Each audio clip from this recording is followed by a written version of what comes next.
하나님 말씀 구약성경 오바댜 1장 10절부터 16절입니다. 오바댜 말씀 두 번째 말씀입니다. 두 번째 강의 말씀으로 1장 10절부터 16절. 내가 내 형제 야곱에게 행한 포악으로 말미암아 부끄러움을 당하고 영원히 멸절되리라.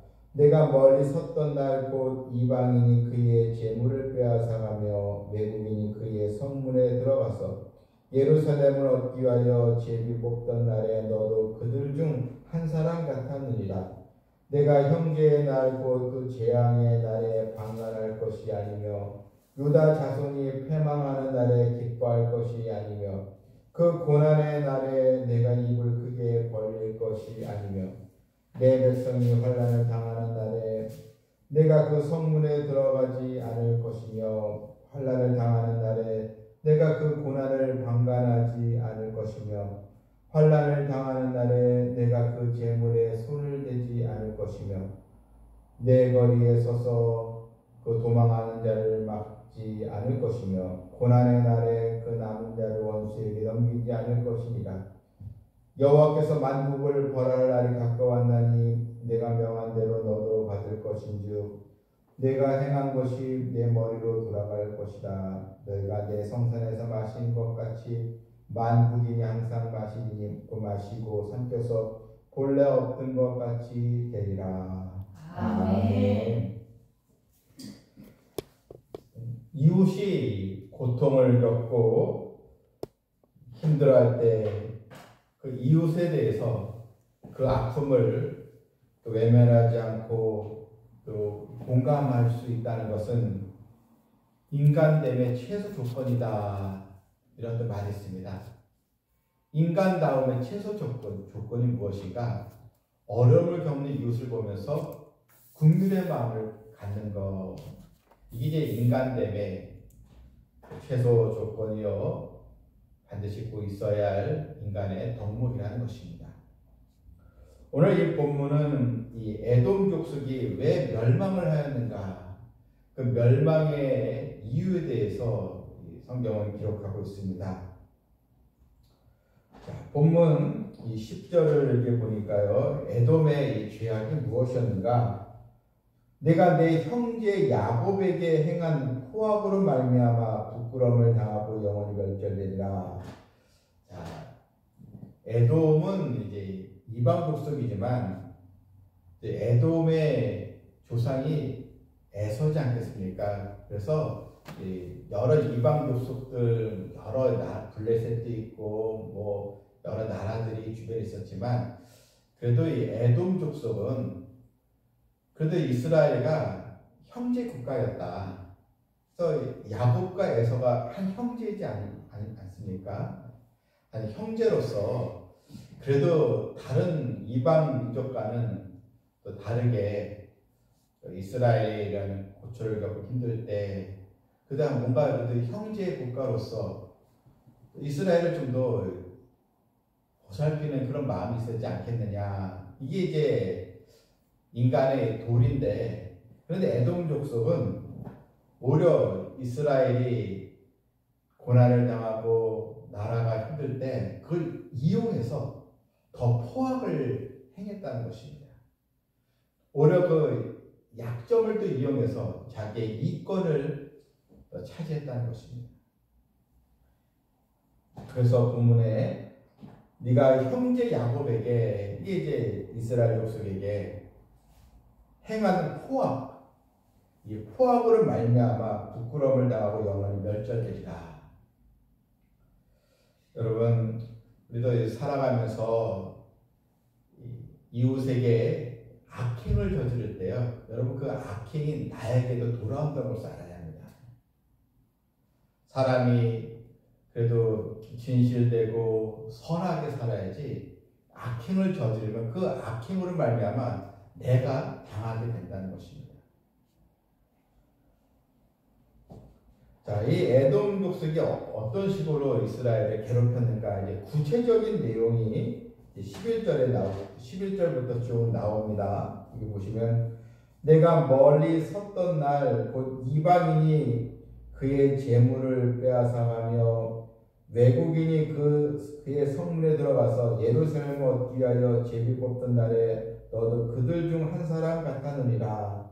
자, 여기 보면 이방인이 그의 재물을 빼앗아 이제 이 바벨론 제국이 그 예루살렘을 이제 침공하지 않습니까? 유다 족속을 침공하는데 유다에 있는 그런 보물들 다 이제 빼앗아 갔다는 것입니다.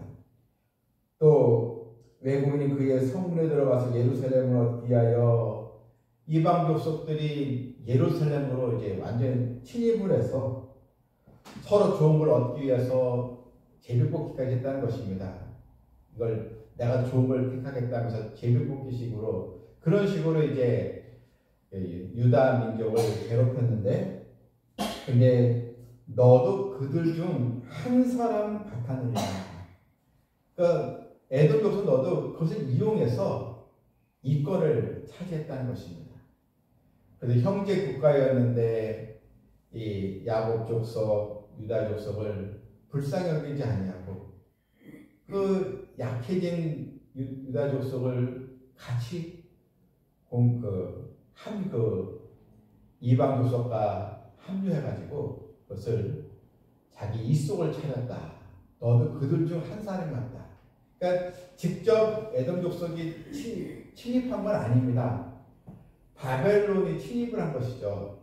그런데 멀리게 방관하다가 자기도 거기서 이속을 챙겼다는 것입니다. 굉장히 얄미운 민족이었죠. 우리도 보게 되면 대인관계에서 직접 나에게 막 욕을 하고 공격하지는 않는데 수수 방관하면서 뒤에 있다가 슬며시 나의 마음을 더 상하게 만드는 사람도 있잖아요. 더 나에게 상처를 주는 사람도 있지 않겠습니까? 우리나라 옛말로 그 시어머니보다 말리는 시누이가 밉다고 그런 식으로 봐요. 그런 이렇게 에돔 족속이 아주 악랄하게 행했다는 것입니다. 바벨론과 한패가 되어서 백성들을 희롱하고 조롱했다는 것입니다. 자, 여러분 본문 12절을 볼까요? 내가 형제의 날고 그 재앙의 날에 방관할 것이 아니며, 그러니까 방관해서는 안 되는데 멀리 서서 이제 방관을 합니다. 근데 유다 자손이 패망하는 날에 기뻐할 것이 아니며, 근데 오히려 유다 자손이 바벨론에서 무너지자 더 좋아하고 기뻐했다는 것입니다. 아이고 잘 됐네, 고소하다, 아주 그냥 저 민족 이제 없어졌네, 이런 식으로 해서 기뻐했다는 것입니다. 고난의 날에 네가 이를 크게 벌릴 것이, 입을 크게 벌릴 것이 아니면, 그러니까 그것을 입을 크게 벌리면서 저 유다 족속 망했네 참 잘됐네 이런 식으로 떠들면서 한마디로 조롱했다는 것이죠. 자, 여러분 우리가요 그래도 살아가면서 물론 에돔 족속과 야곱 족속이 서로 좋은 관계는 아니었죠. 좋은 관계는 아니었는데 그래도 이웃이 고통을 겪을 때 그것을 불쌍히 여기는 마음 그래도 가져야지, 그걸 같이 즐기고 또 뒤에서 욕을 하고 그렇게 하면 하나님께서 싫어하신다는 것입니다. 이것은 우리도 마찬가지죠. 우리가 성도 간에 아니면 또 우리 형제 간에 또 이웃 간에 그 이웃이 또 그 형제가 또 성도가 어려운 일을 당할 때 쌤통이다 이렇게 하는 것이 아니고 얼마나 어려울까, 그래서 기도해 주는 것이 하나님의 자녀로서 도리지 않겠습니까? 근데 우리의 마음속에 자꾸 못된 그 습성이 있잖아요. 아이고 고소하다, 또 쌤통이다, 내가 저럴 줄 알았어, 저렇게 망할 줄 알았어, 이런 식으로 하면요 이거는 하나님의 자녀되면 모습이 아니라는 것입니다. 그래서 분명히 오늘 말씀에도 너도 그들 중에 한 사람 같았다는 것처럼 하나님께서 우리에게 말씀하시죠. 너도 비난하는 사람 가운데 너도 하나였지. 너도 한 통속이었지. 하나님 다 이것을 우리의 마음 깨뜨려 보신다는 것입니다. 내가 나서거나 그러진 않았는데 뒤에서 속으로 내가 기뻐했다면 하나님은 그걸 다 아시고 계신다는 것. 그래서 이 본문 이 말씀은요, 그냥 에돔 족속과 이스라엘 관계만 해당되는 것이 아니고 우리가 이 개인 관계에서, 특히 성도와의 관계에서도, 그리고 또 형제들의 관계에서도, 또 친척들 간의 관계에서도 다 이게 적용이 되는 것입니다. 간혹 보면 성도들이 서로 이제 약간 다툼이 있는 성도가 있었는데 그 성도가 아프거나 그럴 때 그 기도해 줘야죠. 그걸 그냥 아유 그래 그럴 줄 알았어 이런 식으로 하면 안 된다는 것입니다. 13절에 보면 하나님께서 이제 가만히 안 계시죠. 이 에돔 족속을 향해서 하나님께서 칼을 드십니다. 13절 보니까요. 내 백성이 환난을 당하는 날에, 자 여기서 이제 하나님의 개입입니다. 내 백성. 비록 그 유다 족속이 불순종해서 이렇게 멸망을 했지만 하나님 그래도 이 백성은 내 백성인데, 내 백성은 네가 감히 조롱을 하고 못살게 굴어? 하나님께 가만두시지 않겠다는 것입니다. 그래서 환난을 당하는 날에 내가 그 고난을 방관하지 않을 것이며 내가 방관하지 않겠다. 그대로 너도 당하게 해주겠다. 이것입니다. 내 백성. 여러분 우리도 이런 경우가 있죠. 이제 그 남편과 아내가 가끔 싸우잖아요. 다투긴 하는데, 그래서 아유 저 인간 저 옆에 이렇게 막 다투는데, 근데 만약에 다른 사람인데 남편을 욕하면 가만히 있겠어요? 그렇죠? 서로 이렇게 부부끼리 막 싸우더라도 이 양반이 막 싸우다가 만약에 다른 사람인데 남편을 욕하든지 내 아내를 욕하면 가만히 있겠어요? 그래도 내 남편, 내 아내인데 안 그렇겠습니까? 또 가끔 자식들이 말썽 피우고 부모 말 안 듣잖아요. 야단쳐도 그냥 말 안 듣고, 그럼 좀 불효자식 같은 그런 자식도 있는데, 근데 만약에 다른 사람이 내 자식을 욕하고 그러는 거 부모가 가만히 있겠습니까?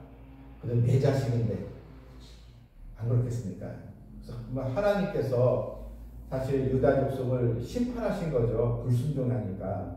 하나님께서 이제 치셔서 바벨론에서 멸망하는데, 그런데 그 에돔 족속이 잘 됐다 막 조롱을 하고, 그러니까 하나님이 너 뭔데?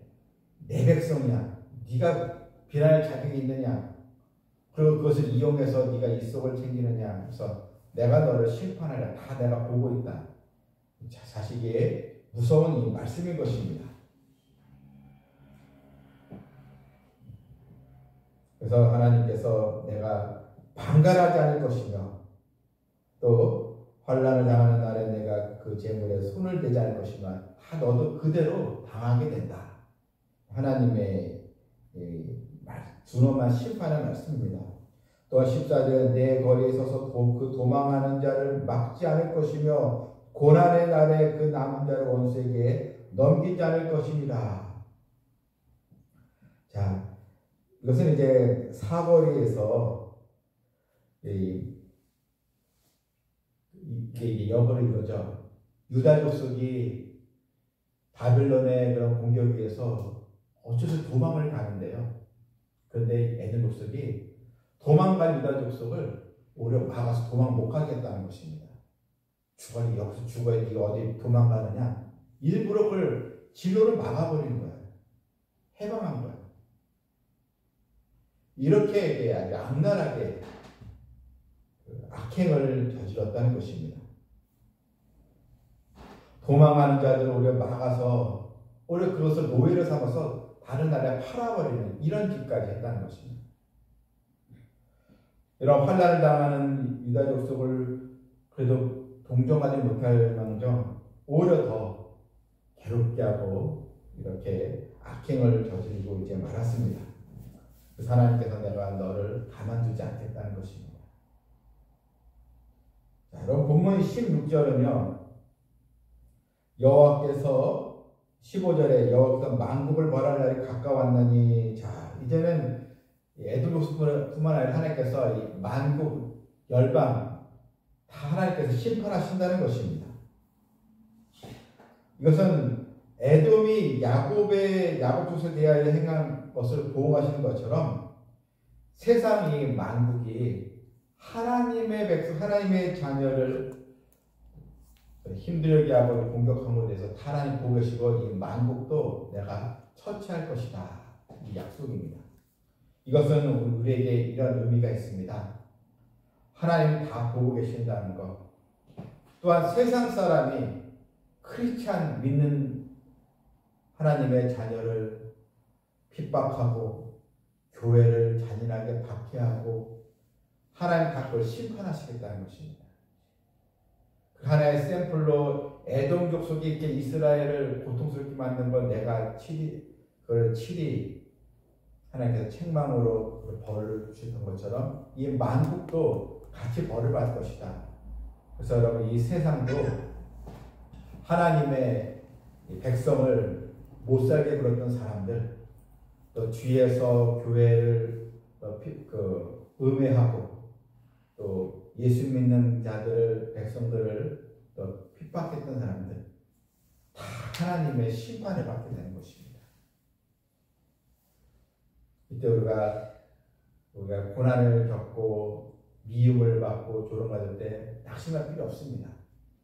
어떤 경우에는 가까운 친구가 나를 배반하기도 하고 세상 친구가 내가 교회 다니는 나를 오히려 마음에 상처를 줄 때도 있습니다. 너 교회 다니면서 왜 이 모양이냐 이런 식으로 비방할 때 하나님 다 그것을 보고 계신다는 것입니다.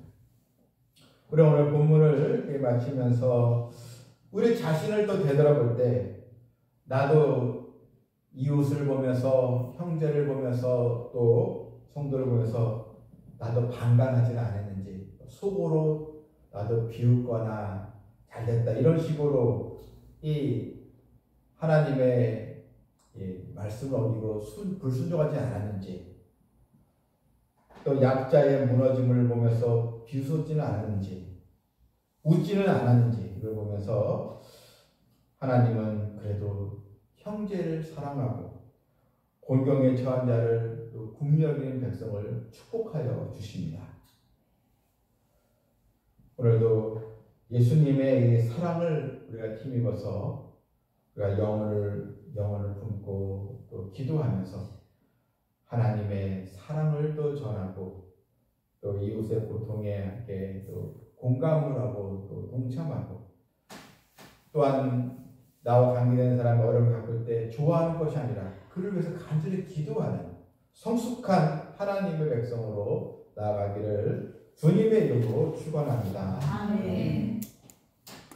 하나님 에돔 족속이 형제 국가인 야곱 족속을 비방하고 악행을 저지른 것을 하나님께서 지목하시고 심판을 내리셨던 것처럼 하나님 우리도 입으로는 사랑을 외치면서 우리의 마음속에 이웃에 대해서 또 험담을 하고 좋지 않은 소식들을 또 널리 또 전하고 또 뒤에서 또 수군거리고 또 이런 공격에 가담했던 거 있으면 용서해 주시고 늘 주님의 마음을 갖고 긍휼의 또 마음을 또 갖게 해주셔서 고통을 겪는 사람을 위해서 기도하는 성숙한 믿음을 다 소유하게 해 주시옵소서.